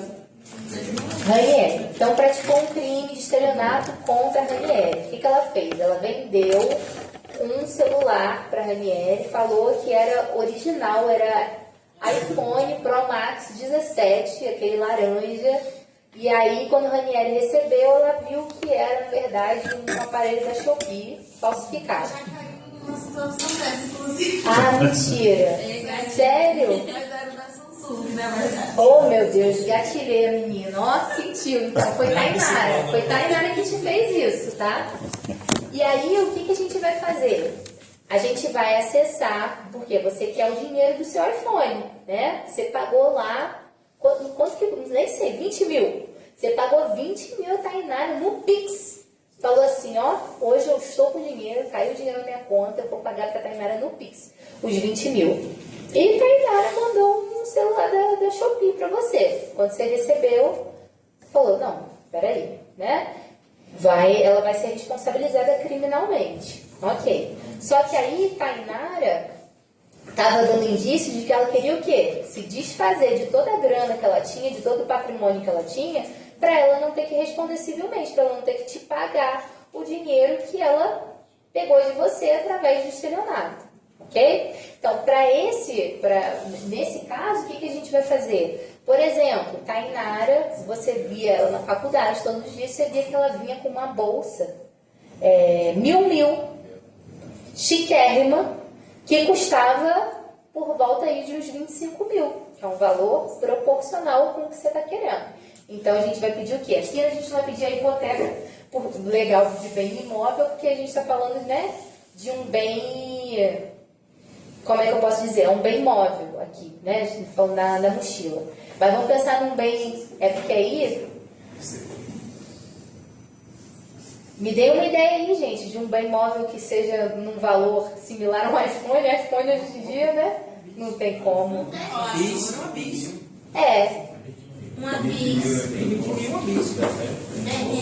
Agora, um terreno. Vamos pensar num terreno. É isso, Tainara tinha um terreno ali em Itaitu, no valor de 25 mil. Era só um pedacinho, então.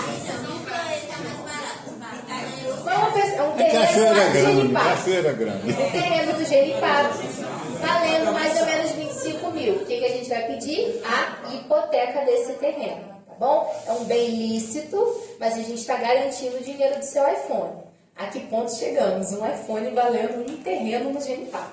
Mas se fosse esse no valor de 25 mil, só passava a minha parte e devolvia o restante pra ela, né? Só passava a sua parte? Como assim? Minha parte dos 20 mil, se vendesse no valor de 25, passava 5 mil pra ela, devolvia a parte.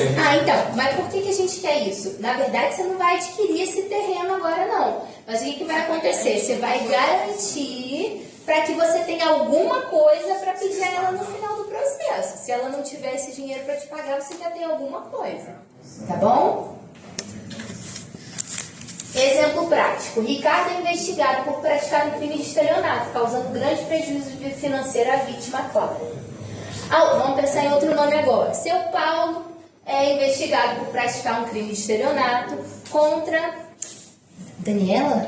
Ai, gravei. Ela me jurou de matar não sei quantas vezes para fazer isso. Daniela, que tem uma filha chamada Isabela, que seu Paulo me falou, minha xará. Tem uma filha chamada Isabela. Então, seu Paulo é investigado por praticar um crime de estelionato, causando grande prejuízo financeiro à vítima Daniela. Ao longo do processo, fica evidente que Daniela sofreu um dano patrimonial relevante e pretende ser indenizada. O problema: existe o risco de seu Paulo se desfazer dos seus bens antes do processo, dificultando o ressarcimento. Seu Paulo já foi no cartório, já andou conversando, recebendo umas pessoas em casa, possíveis compradores.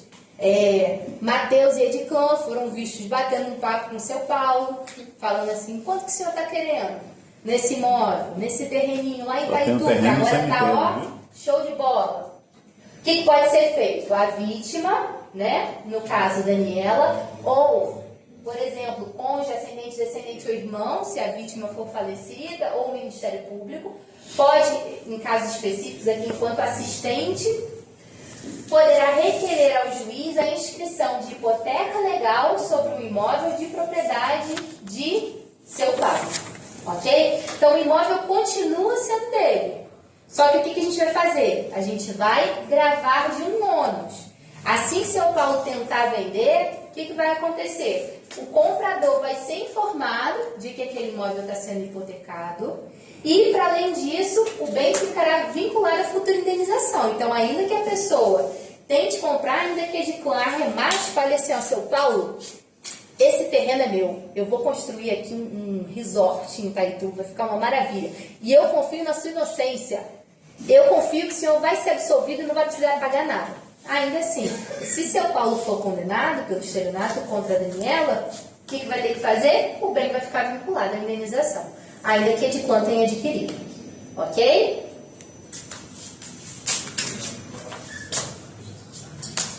Arresto prévio à hipoteca legal é o quê? Isso aqui é como se fosse, faz parte é mais uma norma procedimental, tá bom, gente?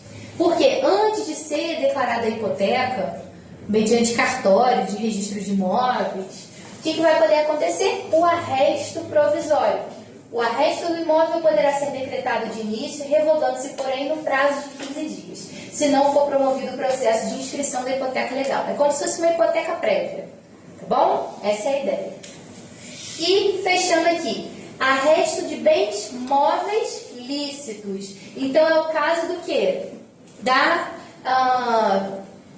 Pode ser da mochila, por exemplo, mas aqui o sentido é o seguinte: vamos supor que seu Paulo, nesse caso, ele não tem terreno.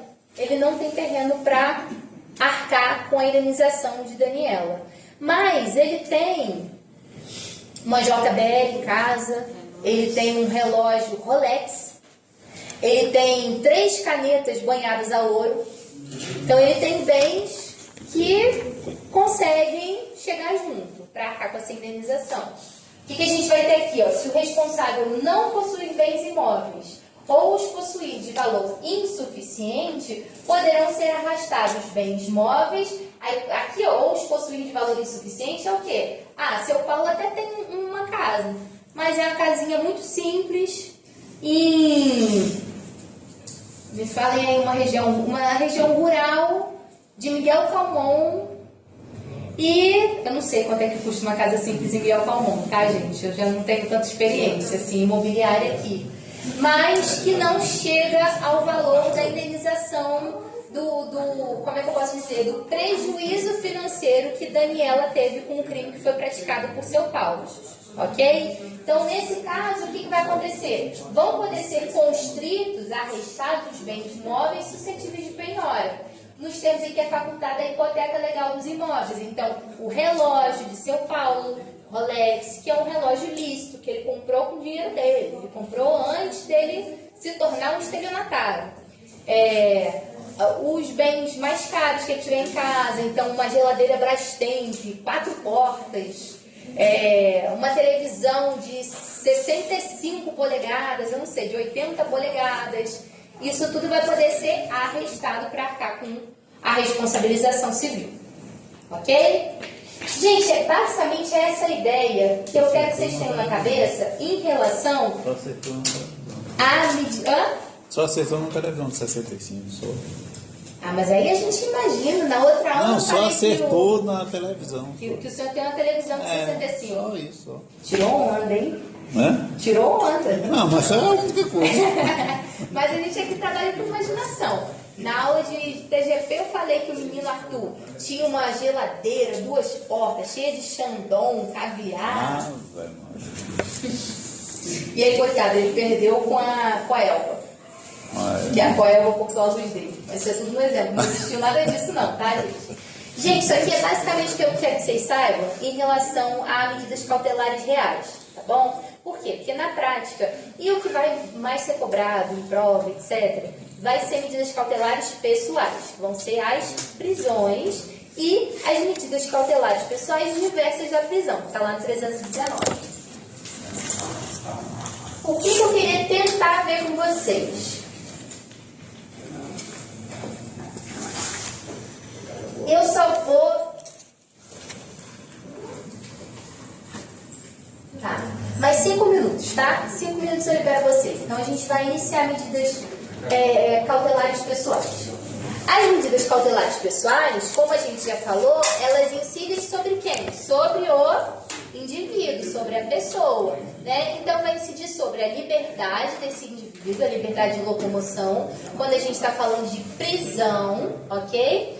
E vai incidir também sobre outros direitos daquele indivíduo. Algum direito de se manifestar, de estar perto de uma outra pessoa, de frequentar determinado local, que a gente vai ver no 319. E aí, o que a gente vai falar sobre as prisões, né? Oi, gente. Mateus. Ó a fofoca aí, Mateus.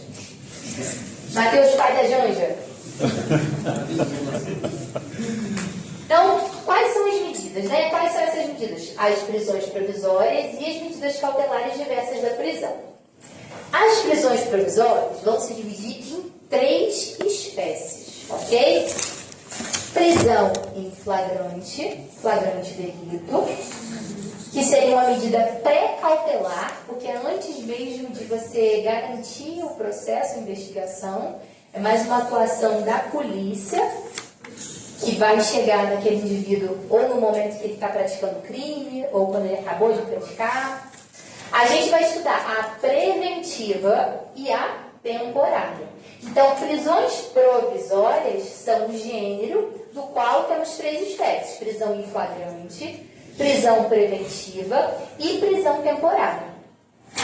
Primeira coisa que vocês têm que gravar, isso tem que entrar na alma, no sangue, gente. Prisão provisória não é prisão pena, ok? Prisão pena decorre de condenação penal com trânsito julgado, exceto alguns casos, ok? Em que começa a execução da pena, em que aquele sujeito ele foi considerado culpado, ok? Prisão provisória, como a gente viu, é uma medida cautelar. Se é medida cautelar, ela visa o quê? Prevenir o processo, garantir a investigação e o processo, ok? Nunca confundam isso. O que a gente vai ter na prisão em flagrante, né? Qualquer do povo, artigo 301 do CPP, qualquer do povo poderá, e as autoridades policiais e seus agentes deverão prender quem quer que seja encontrado em flagrante delito. E a gente vai ter algumas espécies de flagrante, ok? Considera-se flagrante delito quem está cometendo a infração penal. Ok, eu tô aqui agredindo Lorena. Uma briga, a Lorena não tá nem se defendendo. Eu cheguei, eu comecei a agredir Lorena, vocês chamaram a segurança daqui da faculdade, que chamou a polícia chegou e me prendeu em flagrante. Pode ter sido até a segurança. Por quê? A segurança da faculdade. Qualquer do povo poderá, e as autoridades policiais e seus agentes deverão. Ok? Eu posso ser preso em flagrante assim. Isso aqui a gente vai chamar de flagrante próprio ou perfeito. A gente vai ter mais uma hipótese de flagrante próprio ou perfeito. quando eu acabo de cometer o delito. Eu acabei de bater aqui em Lorena.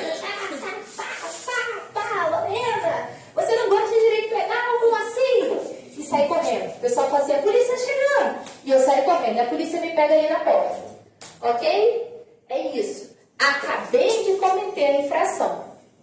Agora, a gente vai ter outras espécies de flagrante, né? Duas hipóteses, que vão ser quando eu sou perseguida logo após a prática do delito pela autoridade, pelo ofendido e por qualquer pessoa em situação que se faça presumir ser autor da infração. Então, o que acontece? Eu bati em Lorena, saí correndo, o pessoal da faculdade de vocês ficam com raiva, que isso, professora? Saem correndo atrás de mim. E conseguem me capturar ali na matriz. Eu fugi ali para Paloca, eu ia me esconder ali em Paloca. Eu ia me esconder no banheiro de Paloca, pequenininho, banheiro de Paloca. Então, o flagrante impróprio, ele vai envolver justamente essa perseguição. Ele é um quase flagrante, né? É como se houvesse um flagrante naquele momento, só que eu ainda fui perseguida até ser pega. Ok? E aqui, o flagrante presumido é o único caso em que não existe uma perseguição. Por quê? Porque eu sou encontrada logo depois com instrumentos, armas, objetos ou papéis que façam presumir ser a autora da infração. O que pode ter acontecido? Eu bati em Lorena e na raiva eu fui e rasguei a jaqueta dela. E aí eu tô com um pedaço de jaqueta na mão. Eu posso estar com o quê? Com material biológico na unha. Eu posso estar o quê? Suja de sangue. Então, eu vou ser encontrada logo depois. A autoridade policial não vai poder o quê? Desistir de me encontrar. Vai me encontrar, sei lá, de madrugada, escondida na missão. Eu vou estar na praça da missão, no coreto. Eu vou estar escondida no coreto. Mas eu vou ser encontrada o quê? Com objetos, com itens, né, com elementos que façam presumir que eu estava envolvida nesse delito, nessa agressão. Ok? Por isso que a gente fala em flagrante presumido. Aí, aqui, gente, eu trouxe alguns exemplos. Eu vou só fechar flagrante, porque eu posso cobrar só flagrante na prova, tá bom? Flagrante próprio ou perfeito. Um homem está agredindo outra pessoa na rua e a polícia chega naquele exato momento. Ok? Uma pessoa é flagrada por seguranças colocando produtos na bolsa e saindo sem pagar. Está lá nas lojas americanas. Segurança das lojas americanas viu a hora que ela colocou os biscoitos, o chocolate na bolsa. Ok? Não vamos entrar nem na discussão de que seja furto famélico, princípio da insignificância, não é o caso aqui. A gente está pensando no flagrante. Tá? O indivíduo aborda alguém com uma faca e exige o celular. A polícia chega na ação. Eu estou aqui, ó. Seu Paulo, me passa o seu celular agora. Tá gravando. E aí, ó, policial Lorena me pega. Viu na hora. E policial Lorena, igual na novela. A parceira do Paulinho. É Juquinha, né? É Juquinha. É, Lorena é a namorada. Eu confundi, é Juquinha. O indivíduo aborda alguém com uma faca. Tá. João furta um celular e, ao sair da loja, é imediatamente abordado por um policial. Então, eu coloquei alguns exemplos aqui. Não vou ler todos para a gente finalizar. O flagrante impróprio vai ser aquela hipótese do quase flagrante. João furta um celular e sai correndo. A vítima grita, pega ladrão! E as pessoas começam a persegui-lo. Ele é alcançado alguns minutos depois. Vocês notam que existe uma perseguição aqui? Existe uma busca direta àquele indivíduo? Flagrante presumido ou ficto, quando a gente é encontrado logo depois com instrumentos, armas ou objetos que façam presumir a autoria. Uma pessoa é assaltada. Minutos depois, a polícia aborda o indivíduo nas proximidades com o celular da vítima e a descrição compatível. Após um roubo, a polícia encontra um suspeito com a arma usada e com os bens da vítima. Não houve perseguição direta, mas há fortes indícios materiais. Ok? Por que a gente aqui vai estar presumindo que um crime foi praticado? E pelos indícios que foram informados à autoridade policial, a gente vai presumir esse flagrante. A relação do tempo para a detenção do flagrante. Acho que é 24 horas, não são. Depende. A gente tem alguns entendimentos jurisprudenciais aí nesse sentido. Principalmente quando a gente está falando de flagrante presumido e flagrante impróprio. Eu acho que principalmente o que a gente tem que pensar aqui é que houve a insistência da autoridade policial em manter aquela perseguição, tá? Então, ainda que tenha durado, sei lá, 2 dias, mas se estava numa perseguição que não parou em nenhum momento, aí vai ser mantido flagrante, ok? Mas isso tem uma divergência doutrinária, jurisprudencial também. Então, em relação ao flagrante, cadê? Opa! No presumido, pelo que eu me lembro, assim, do que eu já li de julgado, eu acho que aí no presumido era 24 horas, tá? Mas no ficto, no impróprio, quando tem esse momento de perseguição, aí pode se estender mais de 24 horas. Porque realmente, se está naquele momento de perseguição, se por exemplo, sei lá, a pessoa entrou num trem, ou então a pessoa está num carro e está se deslocando de uma cidade para outra, ou em mais de uma cidade, ou de um estado para outro, e continua na perseguição, você meio que não perde de vista. Você pode até perder de vista aquele sujeito, mas em poucos momentos, entendeu? Você está ali na cola dele. E aí pode se estender. Gente, vamos fechar aqui então, porque já são 9h35. Para crimes permanentes, só fechando então. Crime permanente é aquele que se prolonga no tempo, ok? Então, o crime permanente ele vai acontecendo o tempo todo. Sequestro. Eu sequestrei Natália. Natália está lá em cárcere privado, estou praticando o sequestro e esse sequestro está se prolongando no tempo. O que vai acontecer? Em qualquer momento que eu estiver cometendo sequestro, eu vou ser pega em flagrante. Ok? Então é isso que o 303 vai falar. Nas infrações permanentes, entende-se o agente em flagrante delito enquanto não cessar a permanência. Meu povo, agora sim, vou liberar vocês. Porque esses temas aqui vão ser um pouquinho mais espinhosos. E aí a gente continua, possivelmente depois da prova. Eu vou mandar para vocês pelo WhatsApp a lista de revisão, tá bom? Com o gabarito comentado.